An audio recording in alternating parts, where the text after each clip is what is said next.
ಕೆಲವು ವಿಶೇಷತೆಗಳನ್ನು ನಾವು ನೋಡಿ ಸುಮ್ಮನಾದರೆ ಹೇಗೆ ಎಂಬ ನೋವು ಕಾಡಿತ್ತು. ರಾಜರ ಕಾಲದ ವೀರಗಲ್ಲುಗಳು ಕ್ರೂಹು ಪತ್ತೆಯಾದ ಯಲ್ಲಾಪುರ ತಾಲೂಕಿನ ಕನ್ನಡಗಲ್ ಗ್ರಾಮಕ್ಕೆ ನಮ್ಮ ಪಯಣ ಸಾಗಿತ್ತು.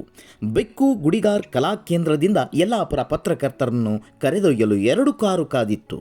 ಕನ್ನಡಗಲ್ ಗ್ರಾಮದಲ್ಲಿ ನಮ್ಮ ಸ್ವಾಗತಕ್ಕೆ ತಂಡವೊಂದು ಸಿದ್ಧವಿತ್ತು. ಗುರಿಯೆಡೆಗೆ ಸಾಗಿತ್ತು ನಮ್ಮ ಪಯಣ. ಇತಿಹಾಸ ಕೆದಕಿ ತಿಳಿಯುವ ಕಾರಣ. ಚಿತ್ರಗಳನ್ನು ಲಿಪಿಗಳನ್ನು ನೋಡಿದರೆ ಸಾಲದು, ಬಾಹ್ಯ ಪ್ರಪಂಚಕ್ಕೆ ತಿಳಿಸುವ ಪ್ರಯತ್ನವಿದು. ಮೋಡಿ ಲಿಪಿ ತಜ್ಞ ಡಾಕ್ಟರ್ ಸಂಗಮೇಶ್ ಕಲ್ಯಾಣಿ ಇತಿಹಾಸ ಸಂಶೋಧಕರ ಮಾತುಗಳಲ್ಲಿ ತೂಕವಿತ್ತು.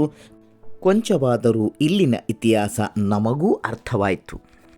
ಅವರು ವಿವರಿಸಿದ ಪರಿ ಹೇಗಿತ್ತು? ಸರ್, ನಾನು ಡಾಕ್ಟರ್ ಸಂಗಮೇಶ್ ಕಲ್ಯಾಣಿ ಅಂತ ಮುಧೋಳದ ರನ್ನನ ನಾಡಿನಿಂದ ಬಂದಿದ್ದೇನೆ. ನಾನು ಸುಮಾರು ಬಾರಿ 4 ಬಾರಿ ಅಧ್ಯಯನಕ್ಕಾಗಿ ಈ ಕಡೆ ಬಂದಿದ್ದೆ.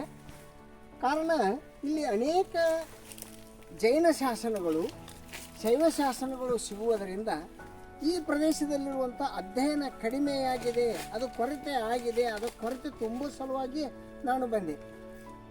ಇಲ್ಲಿರುವಂಥ ಕೆಲವು ಈ ಇತಿಹಾಸದ ಮುಖಗಳನ್ನು ನೋಡಿದಾಗ 5ನೇ ವಿಕ್ರಮಾದಿತ್ಯನ ಶಾಸನವನ್ನು ನೋಡಬೇಕಾಯ್ತು. ಈಗ ತ್ರಿಭುವನಮಲ್ಲ ಅನ್ನುವಂಥದ್ದು ಅಲ್ಲಿ ಹೆಸರಿದೆ, ಅಲ್ಲೊಂದು ವೀರಗಲ್ಲಿದೆ. ಸೊ ಅದಕ್ಕೆ ಸಂಬಂಧಪಟ್ಟಂಥ ಅನೇಕ ಶಾಸನಗಳು ಇಲ್ಲಿ ತುಂಡಾಗಿ ಬಿದ್ದಿವೆ. ಅವುಗಳನ್ನು ಸಂರಕ್ಷಣೆ ಮಾಡುವುದು ಸರ್ಕಾರದ ಮೂಲ ಉದ್ದೇಶ ಅಂತ ನಾನು ಭಾವಿಸಿದ್ದೇನೆ.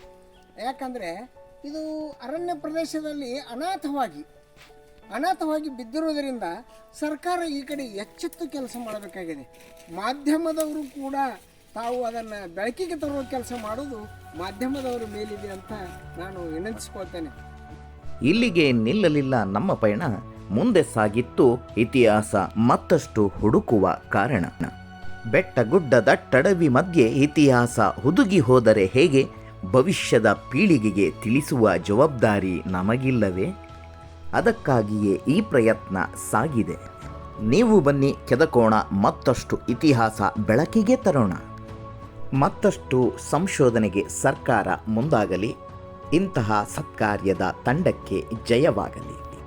ಯಲ್ಲಾಪುರ ಸೀಮೆಯ ಸುತ್ತ ರಾಜರ ಕಾಲದ ಇತಿಹಾಸ ಮತ್ತಷ್ಟು ಅಡಗಿದೆ.